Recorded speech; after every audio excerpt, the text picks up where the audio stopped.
This Saturday, May 30th, SpaceX accomplished something that had never been done before.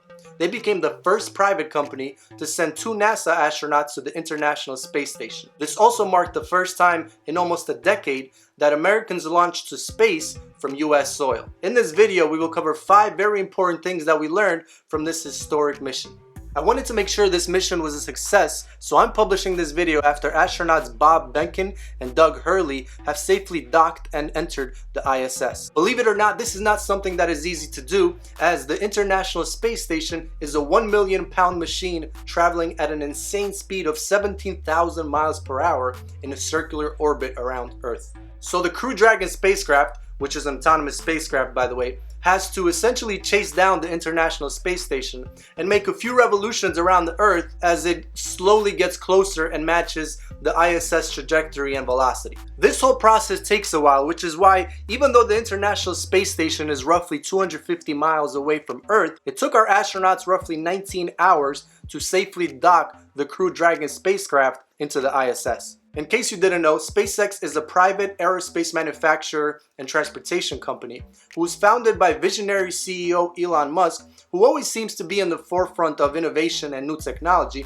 with the goal of moving mankind forward and towards a better future. This was a very exciting mission, and it became a shot of inspiration to many Americans amid all of the negative news that we see daily in the media. A quick FYI in case you didn't know, the first demo mission was conducted without a crew on March 2nd, 2019, where the Falcon 9 rocket launched the Crew Dragon spacecraft to the ISS, where it then docked itself autonomously. Now, even though the spacecraft is designed to dock itself autonomously, for this mission, astronaut Doug Hurley took manual command of the spacecraft and docked it himself. These manual tests, where the astronauts took full control of Crew Dragon and all of its systems, occurred a few times during the flight to the ISS in order to fully test the vehicle's flight systems. So without further ado, let's dive into the 5 things we learned from this historic milestone accomplished by the SpaceX and NASA partnership. From now on, NASA will use both rockets and spacecraft from SpaceX to take its astronauts to the ISS and other space missions. This will only continue to increase the amount of contracts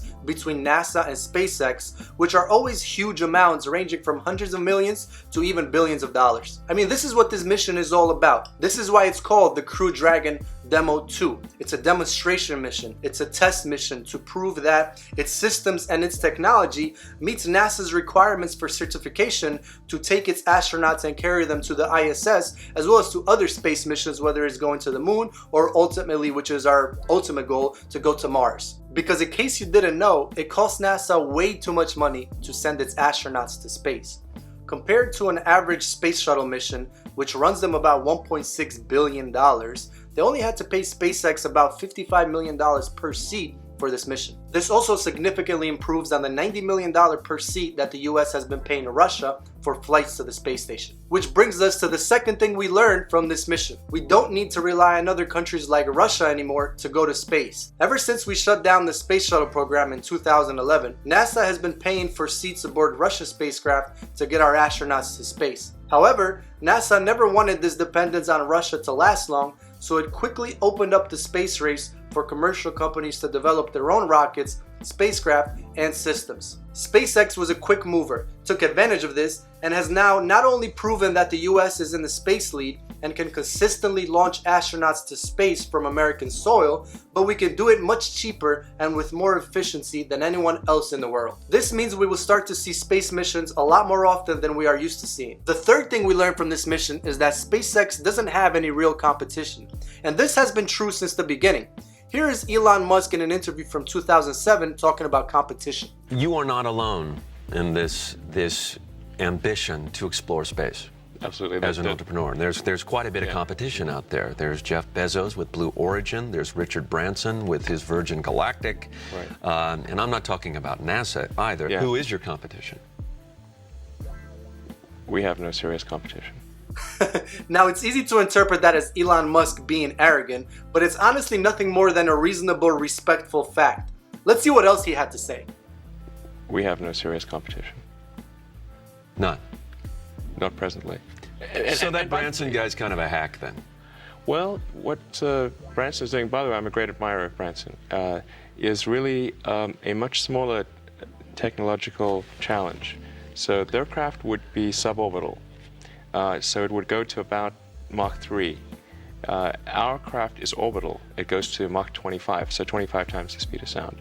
To do what Branson is doing, you need, say, about 9 units of energy. To do what we're doing, you need 625 units of energy. The difference is monumental. So, I mean, what Branson is doing from a technological standpoint is building something that can cross the English Channel. What we're building is something that can circumnavigate the globe. I still think what he's doing is great. And by the way, I bought a ticket on his effort, but it's not in the same league technologically. So you're not particularly worried? The things that worry me are we going to make a mistake? Our own foolishness, our own errors can hurt us. So rocket science really is rocket science? Yeah. It looks hard, and it's harder than it looks. As you can see, Elon was and continues to be very supportive of Richard Branson and Virgin Galactic, but he was right to dismiss them as being a direct competitor because clearly this isn't the case. They have different business models. The goal of Virgin Galactic is to suborbitally send tourists or people with deep pockets a little bit high in the atmosphere where they can get a new peek or perspective of both Earth and space at the same time and then bring them back down to Earth. So clearly the two companies are not really competing. But what about Blue Origin, which was founded by Jeff Bezos, believe it or not, 2 years before SpaceX was founded? They were also supposed to design a similar program with reusable rockets and a full launch and spacecraft system. Also, Bezos is so stinking rich that every year he commits $1 billion of his own money towards Blue Origin. So one can argue that they're better funded than SpaceX. Now, I know their missions and goals are slightly different, where SpaceX wants to make life multiplanetary, while Blue Origin wants to move the space industry forward. But essentially, they're working on the same technology, where they both need to solve the problem of reusable rockets and spacecraft to bring the cost down for going to space. But when we look at the progress that Blue Origin has made, it doesn't par up with the achievements of SpaceX. Yes, they do have their reusable rocket named New Shepard, but as we can see on their website, this is a suborbital launch vehicle, and they've only completed 12 launches in total. Compare this with the Falcon 9 rocket, who has not only completed 83 total launches, but it also solves a much more difficult problem, which is to transport us to actual Earth orbit and beyond. But we'd be disrespecting Blue Origin completely if we didn't mention their orbital reusable launch vehicle, which is named New Glenn. This would be the direct competitor to the Falcon 9 SpaceX rocket that was just used for the Crew Dragon Demo 2 mission. But when we look on the official Blue Origin website, we quickly notice that New Glenn hasn't even been fully developed yet. They haven't even completed one test flight yet, and actually, the closest they've gotten towards that goal is a computer-generated video. So basically what SpaceX was able to accomplish 4 years ago and has now done 83 times, Blue Origin hasn't even managed to do it once. Just a cool fact before moving on to the fourth thing we've learned, and I want to credit Steven from solving the money problem for helping me discover this, but SpaceX is the most attractive company for engineering students, with Tesla coming in second. So if this indicates anything, it's that SpaceX and Tesla have the best engineers. The fourth thing we learned is that SpaceX Technology is just super cool. It's state-of-the-art, very sci-fi, futuristic looking, and most importantly, high functioning and efficient. Whether it's the Falcon 9 rocket that was used to bring Crew Dragon to orbit and then safely land itself back to Earth to be reflown for a future mission, or the state-of-the-art design of the Crew Dragon spacecraft itself with its next-level computer touchscreen systems. I mean, if we compare this to any other spacecraft, it seems like it has significantly less buttons, since mostly everything the crew needs is in the touchscreen displays in front of them. This is also a result of Crew Dragon being much smarter and autonomous to a certain degree, as well as the capabilities to control the spacecraft from Earth. Another breakthrough in space technology that SpaceX has achieved is the customized seats that were specific to each astronaut, which are also compatible with the personally customized spacesuits that both astronauts were wearing. The suit is very slick, stylish, thin and not bulky, and gives the crew an ability to move around and easily perform functions while in the suit. It's something the crew members just plug into their seats and the rest is taken care of, as the seats and the suits are just two parts of the bigger Dragon spacecraft, so they're really designed to be part of the whole system. It's a suit-seat system where the two are working together to do things like provide cooling or communication to the crew, amongst other things. Another thing to note is that the outer layer of the suit is flame resistant. Human spaceflight is incredibly difficult and expensive. The rockets must be reliable, and the spacecraft must be built with extensive life support systems.